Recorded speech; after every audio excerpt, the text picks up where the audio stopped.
Yeah, Are there any game shows where it's better to be a contestant than the host? That's a good point. You're right. It is a Like lot. Joe, at no point was Joe Rogan ever like, man, I wish I had a quart of donkey semen. You never know with Joe Rogan. He's probably like, you know what? That's great for brain development. You see it all the time. Oh, and I IT. my isolation tank with horse cum. You know? That was amazing. It's funny you mentioned the donkey semen. I think is what ended up that killed the second run of Fear Factor. Because at that point the ratings were doing pretty well, but every advertiser pulled out over that. And it's amazing now when we watch how, you know, probably for charity there'll be the donkey semen challenge, like drink a quart of donkey semen to help children with leukemia, and now people will do it. Just put it on your Facebook page. As soon as your competitors have to swim through that stuff, you'll know you've jumped the shark. That's the end of the show.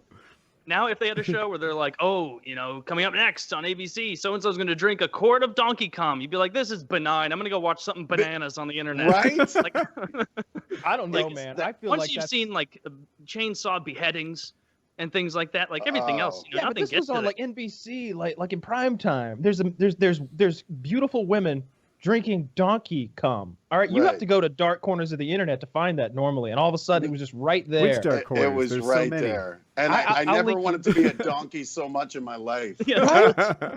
They were drinking it right from the tap. We should specify. Yeah, they had no. Oh, they had these giant beer mugs of it, and it was. You know what we didn't talk about was the really tough job is the guy who had to collect the donkey semen that they drank. That guy, the procurer. Yes, the guy over there like with a migrant blisters from on his Honduras. hands from 60 cents a day. he's going through loop Jergens like crazy. The only guy winning in this scenario is the actual donkey. I don't know how much. What a strange game. The only way to win is not to play. How many donkeys did they have to milk to get that much semen? Someone did the math. Yeah. You guys might be a little young, but I grew up, you know, this was pre-internet. There were those rumors that went around like Richard Gere, but it was Rod Stewart had his stomach pumped. And someone tried to do the math because they said it was like whatever, like how many men would have to ejaculate for someone to choke on. This is really spiraled. And actually, as a medical question, those are the things that are important when you figure out. Someone did it. I think it was actually, you guys know, I don't know if you know Dr. Steve, Weird Medicine from Opie and Anthony. Oh, yeah. He always talks about fluids. I think he actually did the math and calculated the average human ejaculate is however many cc's. Is that dog dead? Him back? He seems sleepy. Yeah, he's a Great Dane. All they do is sleep and run. Oh, yeah, that's it good. would really depend if how many of the gentlemen had been zinc supplementing. You know, because you could really load up. Or if Peter North is involved. It could have been just one. That would cut your men in half, or more. Right. Yeah, that. I mean, it would have to be a lot of men in quick succession, because if you were waiting too long, you're digesting the same it. guy Very good over and over. point. You're digesting the comment fast. They all have to So be it would around. have to be There's no way minimum. it's the same guy. No way. You're gonna need a funnel. It would be a line. And I don't think it would be because of a full stomach. I think at some point your body would just be like, a lot of cum. How quickly did this podcast start before we got to this topic? This has to be a record. Welcome to the show, Matt. Right. We usually start with, we just kick right off with the semen. But Donkey cum. It has to be at least, I bet 50.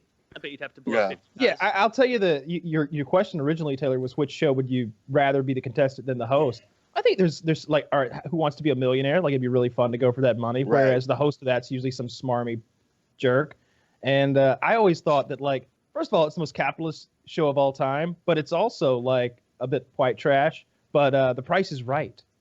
I would love to be on The Price is Right. Well, like, how the guys about that guy who calculated it, who they were so suspicious they thought he was cheating?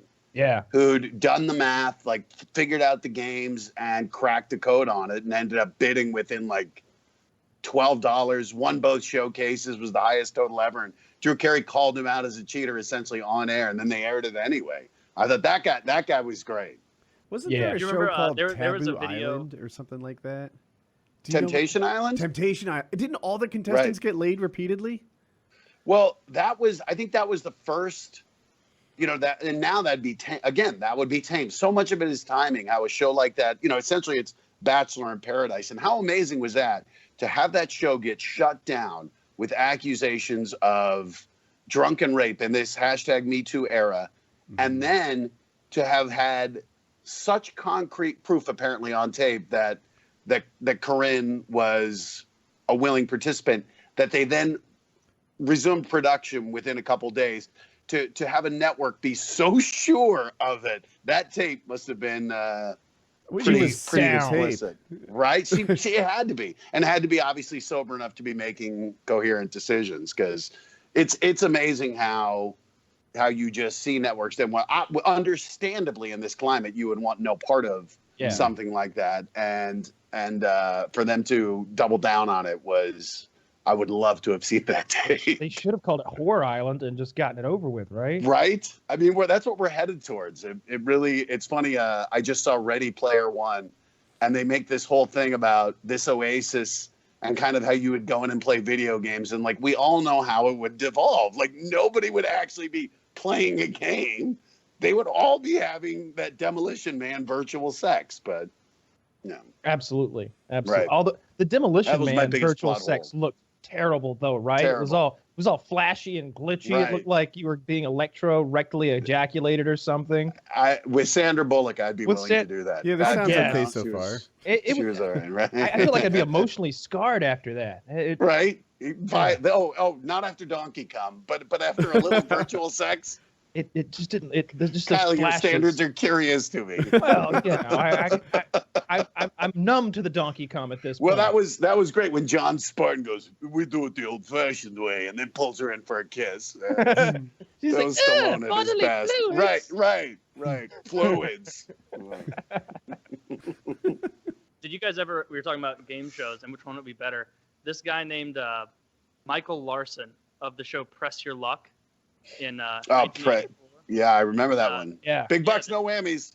Yeah, big bucks, no whammies. And this guy, apparently, this is before they thought that anyone would take the time to memorize shit. Yes, and he memorized every place where the pattern would go, and so he would watch and say like, oh, when it hits the free vacation at the top, that means next it's going to go to a $5,000 square and another roll. And this guy for like an hour plus. Was just sitting there because usually one person hits it, right? Maybe you get two in a row, and then whammy, you lost everything. He would like say stop before or after he hit the button to stop it because he was just putting on a show. He knew exactly where he was going to put it, just screaming stop. He kept going, and like they went to commercial multiple times, and they were like talking to the guy who was hosting it because like if you were really good at this game or really lucky, you'd make like $6,000. This guy was up to like $120,000 in 1984. Yeah. Yeah. What he did is he recorded the show. And they kicked him off. He recorded the show on his VCR, and he would watch hours of this shit, and he cracked the code. He was like, "Oh, it's not randomized at all. It's a set pattern."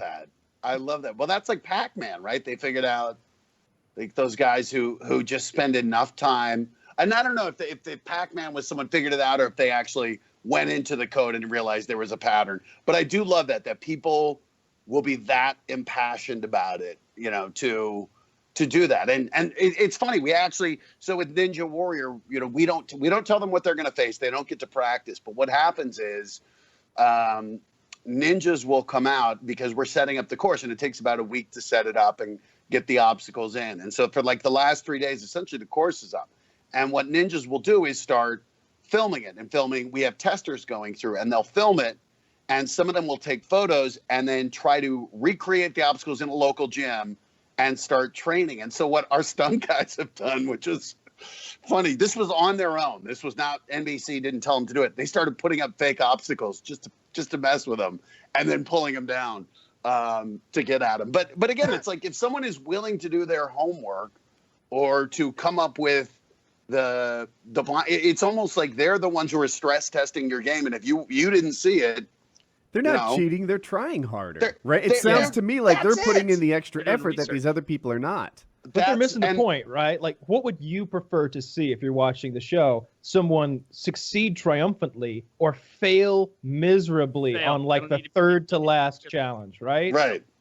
I grew up watching MXC, Most Extreme Challenge, where Japanese ridiculously dubbed over like challenge show. I'm watching for concussions. Those are the good episodes when someone face plants does a full vertical nosedive into mud that they thought was 3 feet deep, but turned it out to be 3 inches deep. And you just see the back of their skull hit their spine. You're like, oh, that's a good one.